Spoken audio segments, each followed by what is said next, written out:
Hello, everyone. This is Sasha with the LTRC. Thank you for joining us for Creativity Workshop and Application, Learn to be a Happy Lawyer with our sponsor, Case.one. Our speaker today is Bahar Ansari. Ms. Ansari is the co-founder of Case.one. Ms. Ansari is also an attorney, legal tech expert, and enthusiastic innovation strategist. She is the co-founder of Case.one and Second Law, a California-based tech startup. You can follow Bahar Ansari and her projects on Instagram at Bahar Ansar Law. Considering the current increase in Zoom usage, please be advised that we may experience disruptions during the webinar. Our recommendation is to close out of all other applications and have Zoom open by itself. Thank you for joining us. We'll now begin the webinar. Creativity and really love. It's a wordplay on law and love that we'll get to in a little bit. And I really believe that this will be the new way of life, not just the practice of law. So we'll have a short discussion afterwards. With everything that's going on with this pandemic, life is a little unpredictable for everyone. And it's been a difficult transition even for me.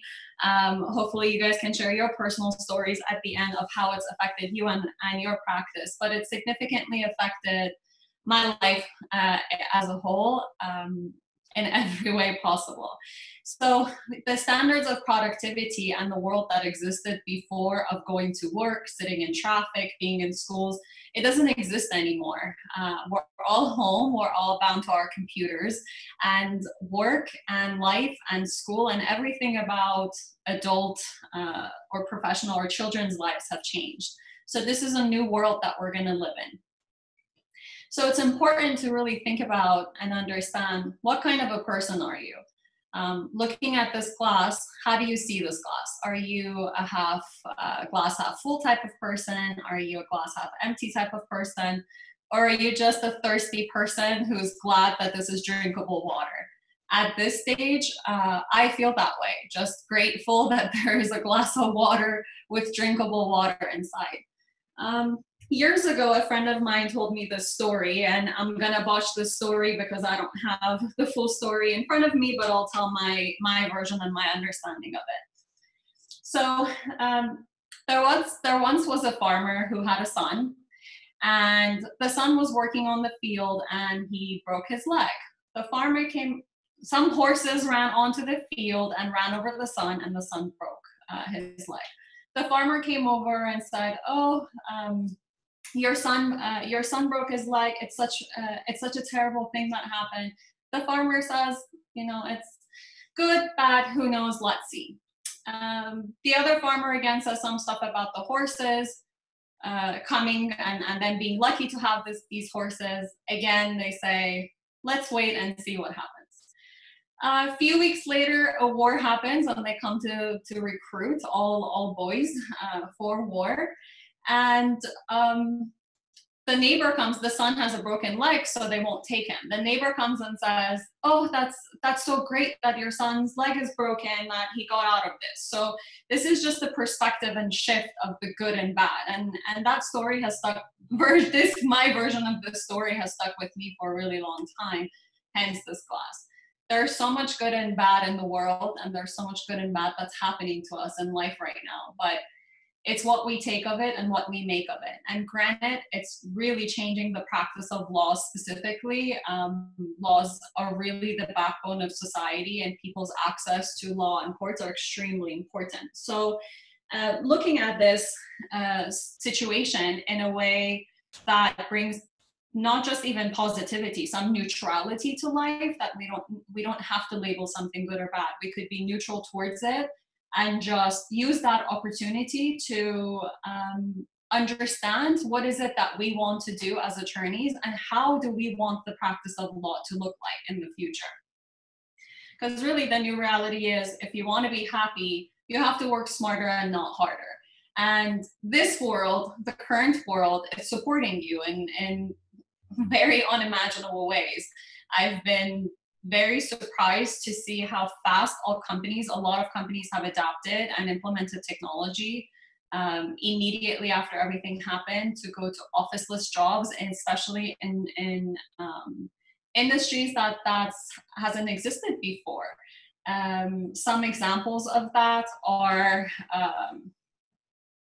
of course, online court systems that are a big thing right now, and being able to use video chats with judges and with different parties, and same as attorneys. I was talking to a friend of mine recently, and for her it was a surprise that in this scenario, a law firm that she wanted to work for is still hiring people to go into an office.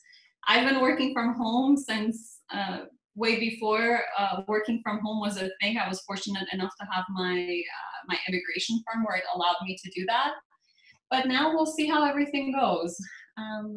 So the number one rule of life, just love without any reason but for every reason. And that includes yourself. That includes fulfilling yourself and understanding which area of law brings that for you. Most attorneys go into the practice of law because of their passion for helping people to make a difference in society, to found their clients in a better position than they found them. And we're naturally problem solvers, and we're naturally creative. So we can create these solutions and create laws going forward. But to do that, we also have to be in a stable and happy mental place to do that. So how do we balance? How do we balance self-fulfillment, wanting to do things for ourselves, especially within the practice of law and our jobs, and the practice of law, so coexistence in society with others and working with others, and to transform it into love.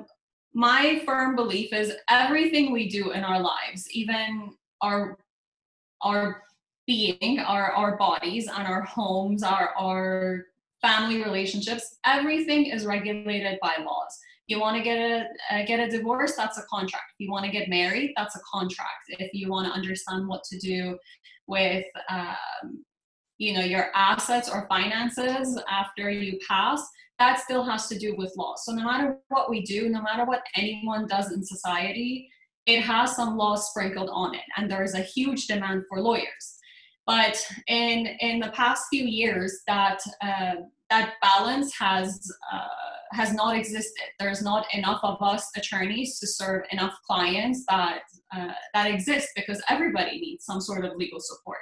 So thinking about it in that way, and thinking about it based on your own needs to go after building something that you want, brings us to our next point, which is creativity. So sit with this, sit with what skill sets you have, what have you done in your life before, what area of law interests you, and really what area of life interests you, because law is not just the traditional law of contracts or business law or just purely litigation. Litigation is actually a very small percentage, because that's where all of the fighting happens. All of the preparation to avoid what's going to happen in the future happens in the 90%, where it provides the opportunity to really create something to bring change. So speaking of change, I think we've passed the level of just talking about change. Change is just something that's constant in life, like a season change or a clothing change. But with what practice of law needs is innovation, and innovation is a game changer, and that's the society that we're living in today. So how can you innovate your life? And I want you guys, hopefully this will stick with you, and you'll think about it a little bit of how can you innovate what you're doing currently in your life or in your practice of law. And I believe that the answer is creativity, to develop your natural creativity through design thinking.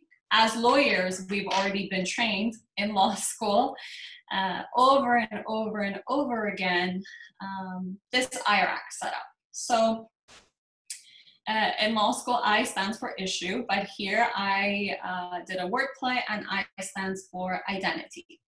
So to do this, it's just to think about some things that you enjoy doing. For example, I enjoy the beach. I enjoy reading. I'm a huge foodie. So anything that came to my mind, I wrote down. And then this is really how I analyzed my career change of going from just the traditional practice of law to legal technology and IT-based practice of law. So the rule is that you do something that you love every single day.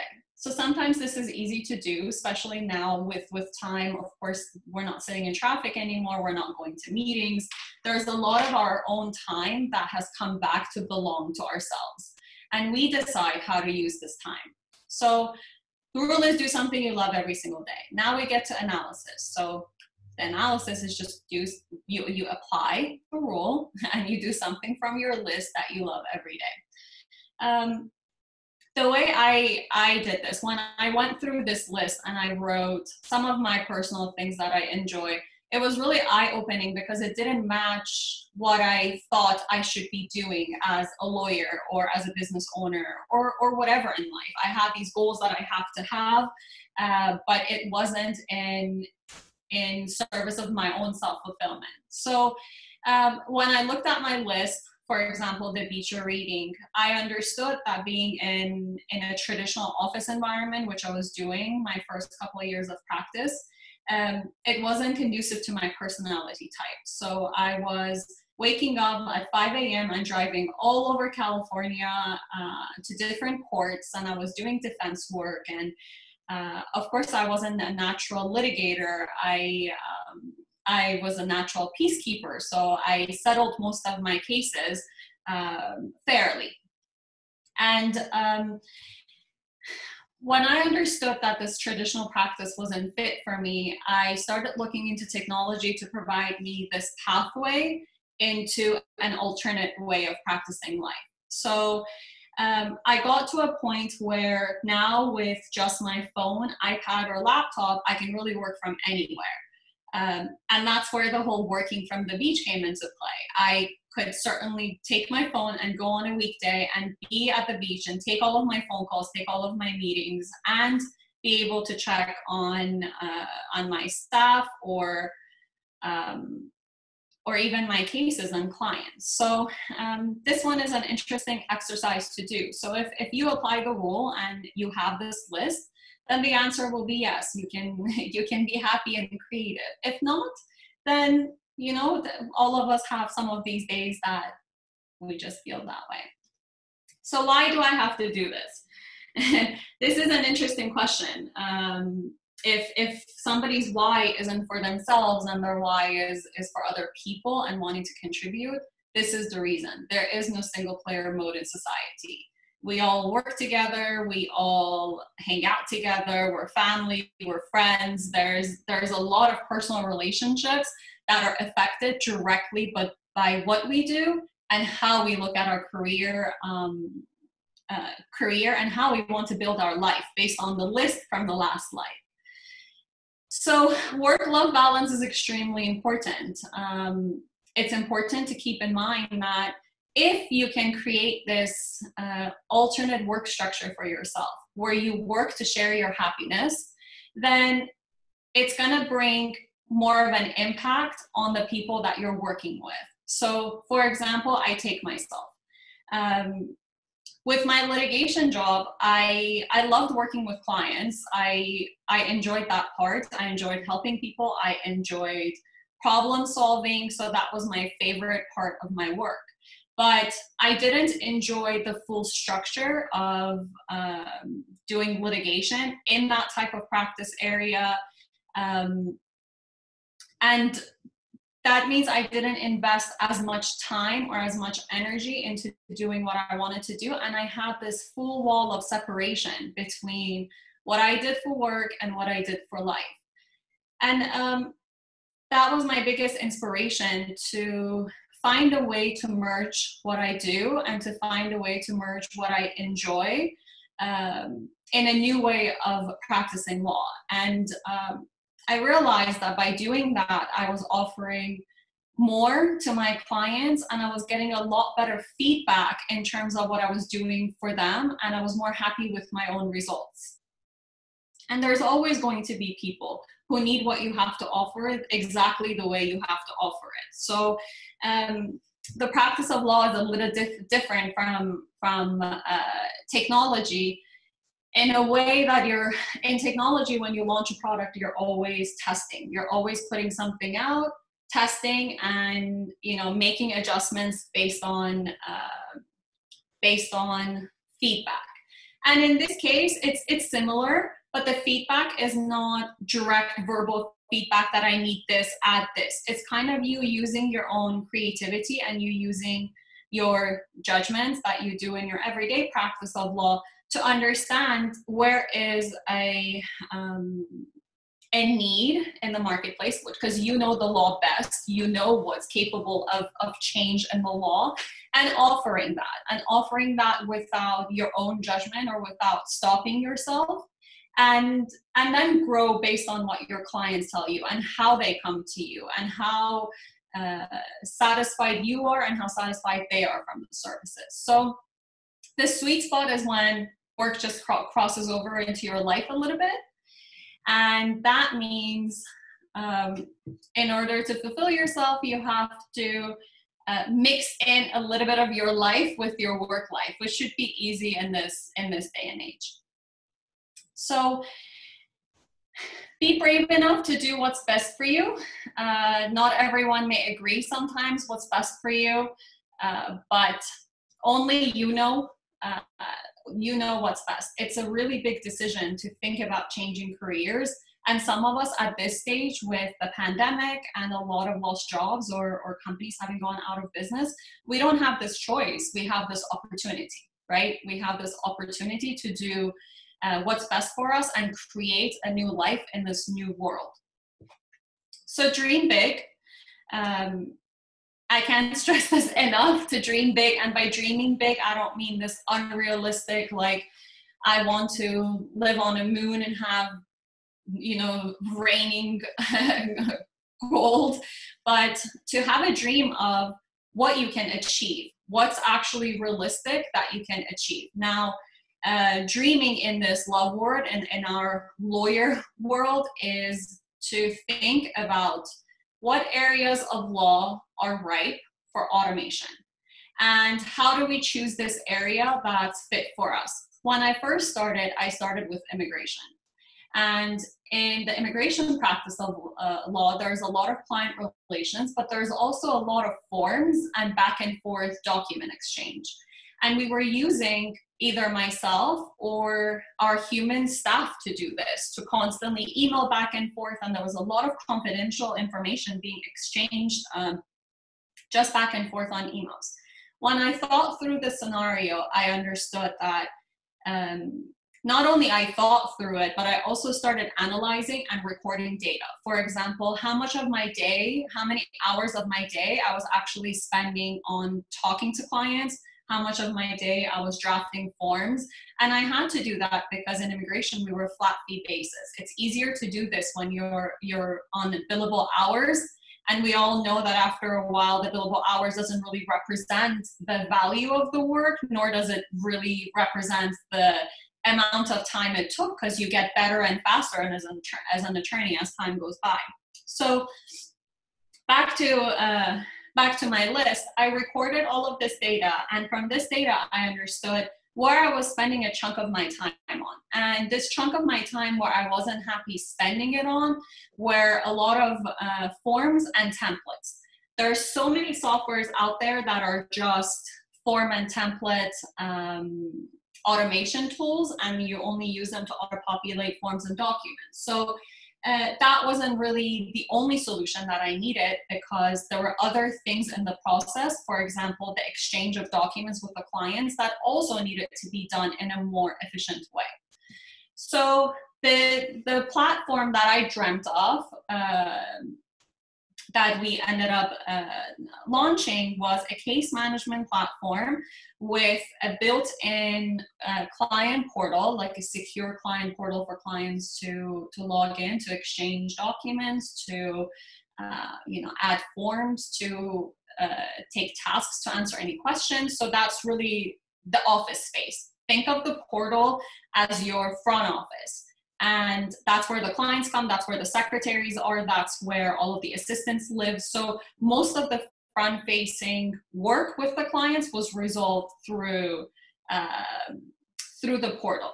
Then we have what I call the back end, which is when I look back in my office days and litigation work, we still had attorney offices, so each attorney had their own offices. Then we had an entire row of our own assistants, and then we had another row of secretaries. So if you kind of think of this 3 rows of roles in a firm, we handle the front end, so some of the secretarial and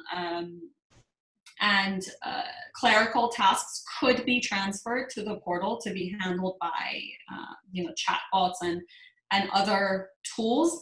And the back end being where you as an attorney work, or legal clerks or your assistants, or especially paralegals work, is a mixture that we could understand what could be automated. So when we get to the attorney level, at least for me in the practice, I refused to dictate, I was writing. So with actual writing of my motions, I would write them in a normal way, and my assistant would prepare everything for me, including the forms, all of the proper, exhibit tabs and everything, and it would come to me to review, approve, and sign. So most of the front end of work was done by them. It would come to me for overview. I handled the clients, and I handled all hearings, trials, and of course anything that for sure needed an attorney. And when I came out on my own, I didn't have the bandwidth to keep doing that with a big team, and technology became my solution.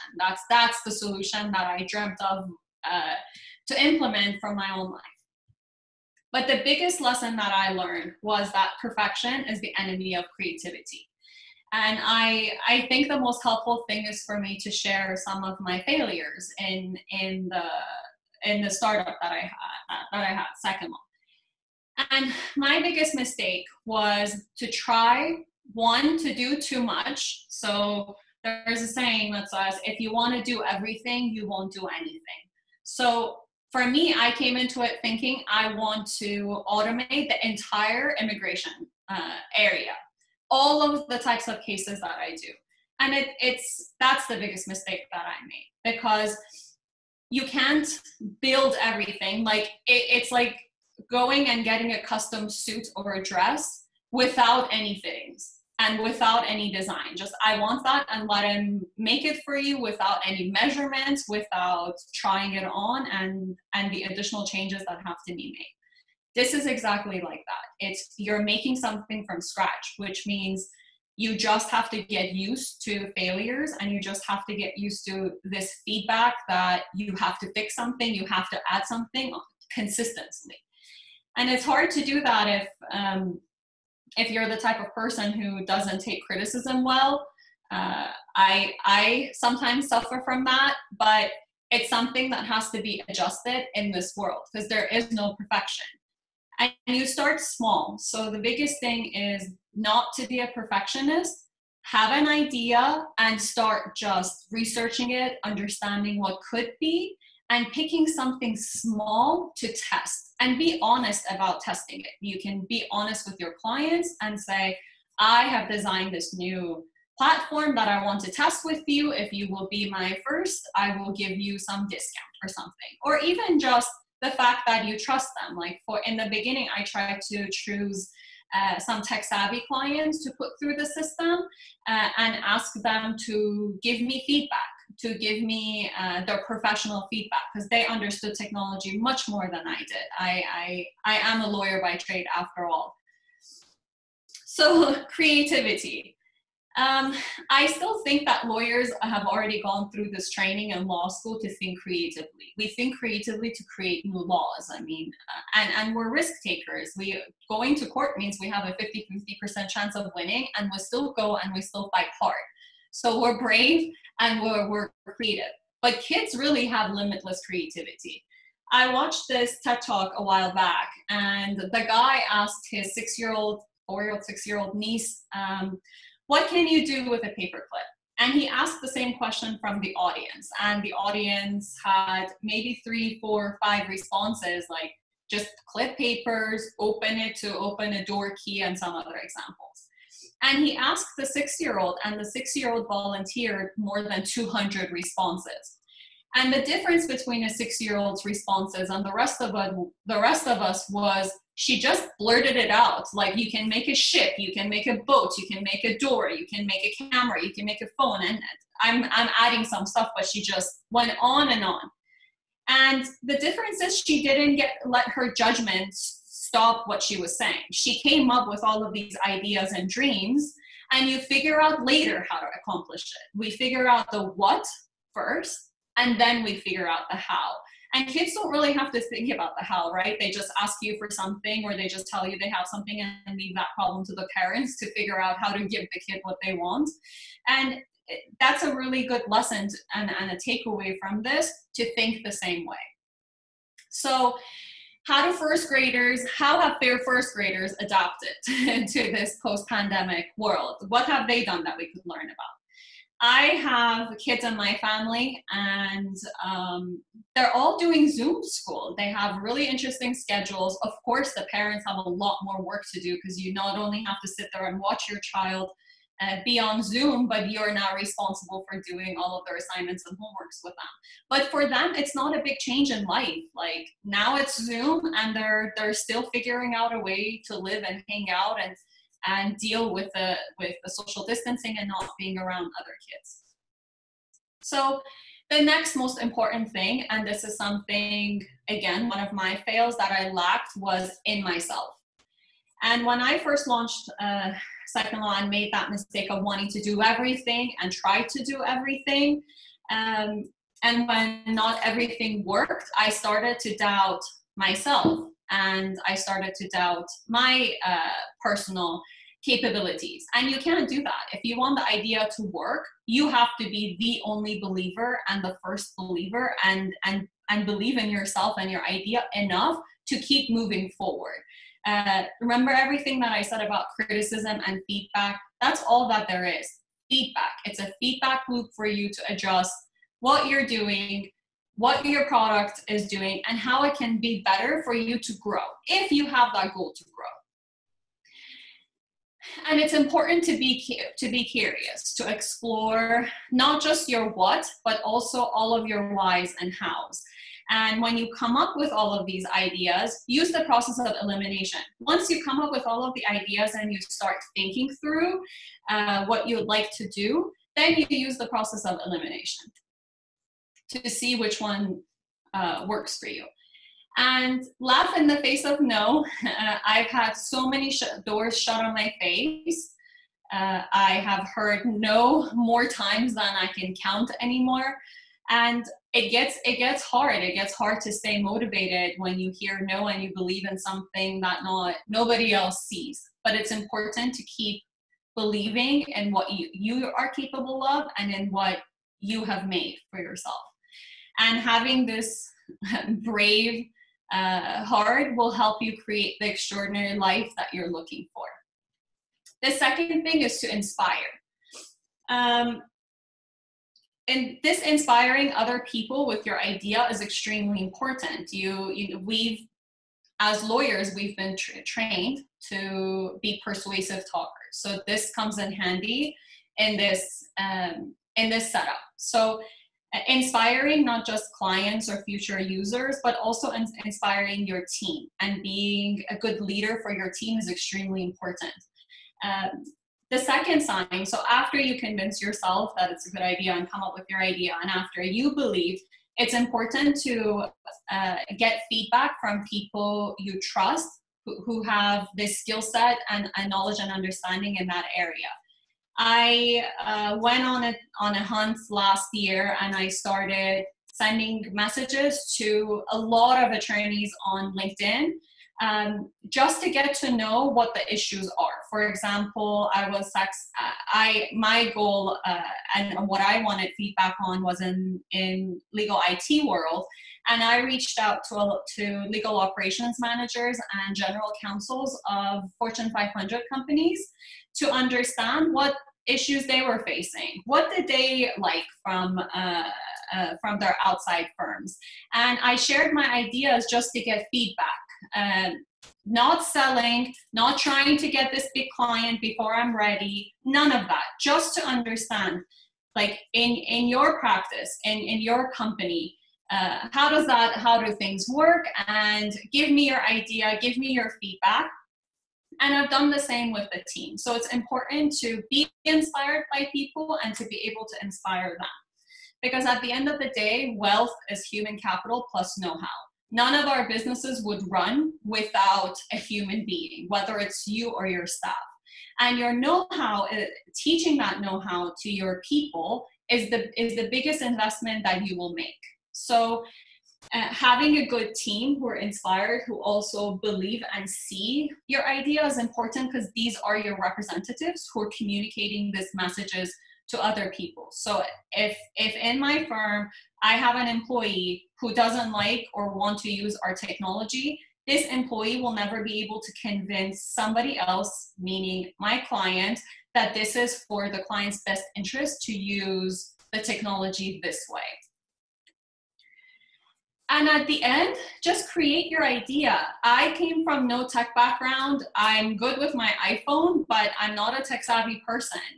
I'm a logical person because I'm a lawyer, and I understand the logic of how technology works, that you can code it with what you want, especially after reading this article about a guy, I don't remember what company he worked for, but he had automated everything about his life. Like, he had at work calculated that it would take him 5 minutes to get to the coffee machine. I think it was 5 minutes. And he would press a button, and by the time he got to the coffee machine, his coffee was already made.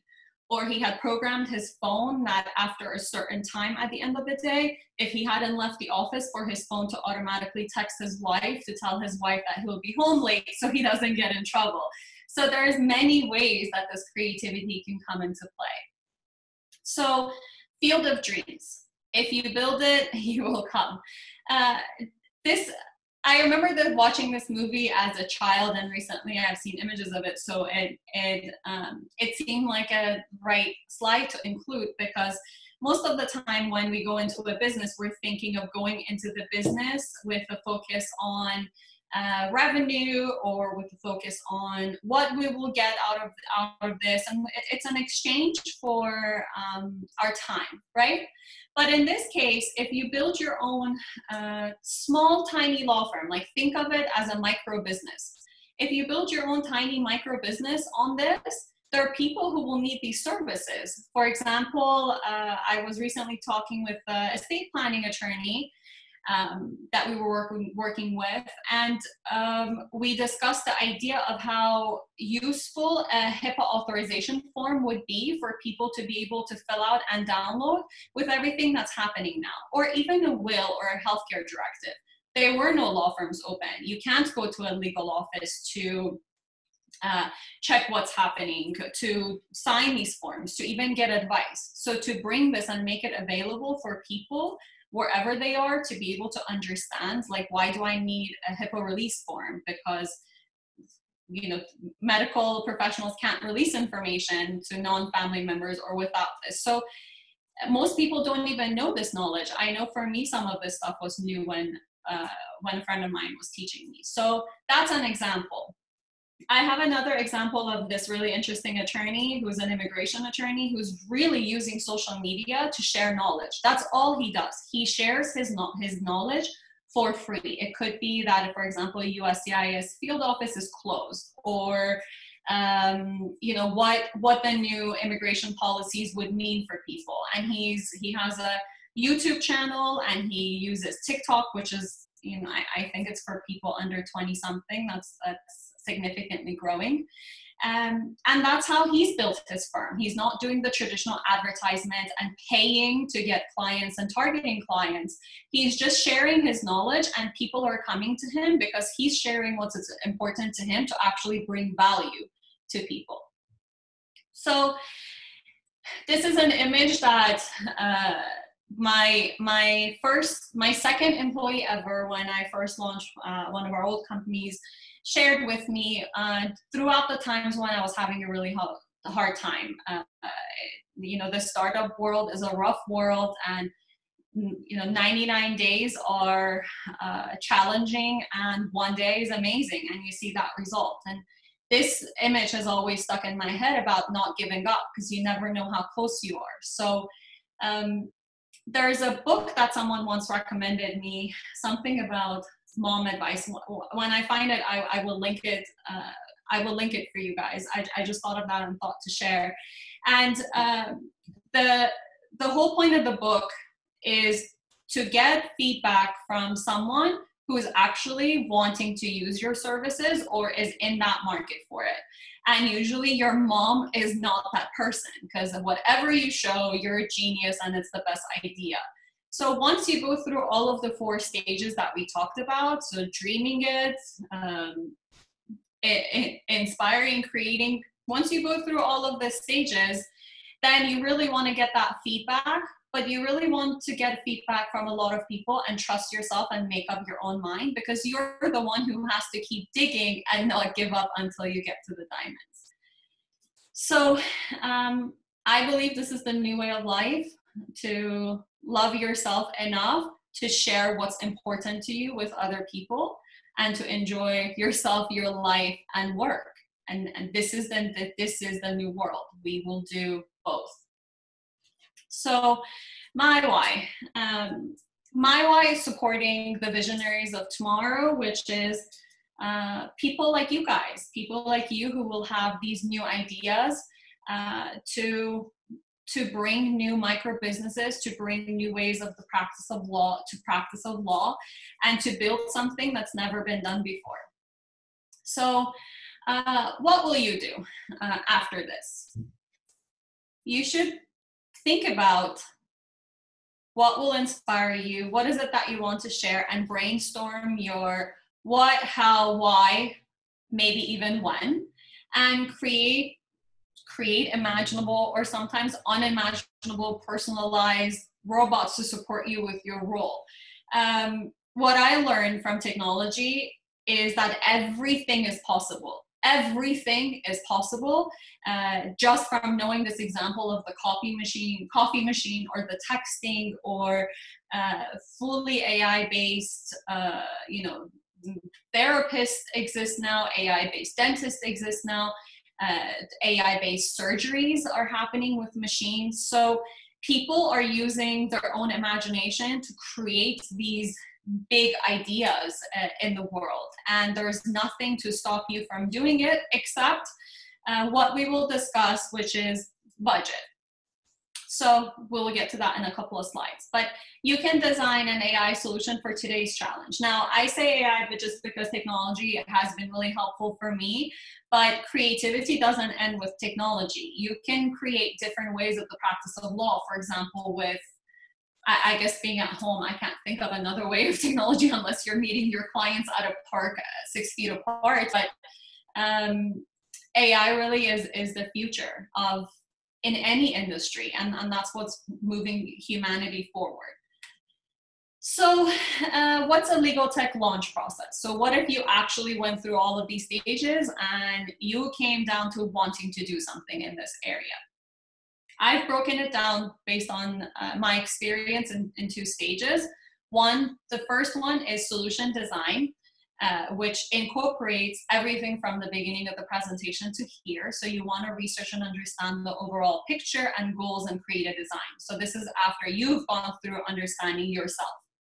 And number 2 is the budget estimation based on the design that you created. You're likely going to create this with somebody who is more an IT based in a partnership, especially because you don't have that skill set. If you do, that's great. If you don't, there are so many tech companies from specialized in law to non-specialized and more general. So think big. You don't need to limit yourself to what exists. You can create a new technology. You can partner with someone who's a coder and understands IT, or you can partner with companies. Whatever it is, this knowledge exists in another place that you can utilize by hiring or partnering.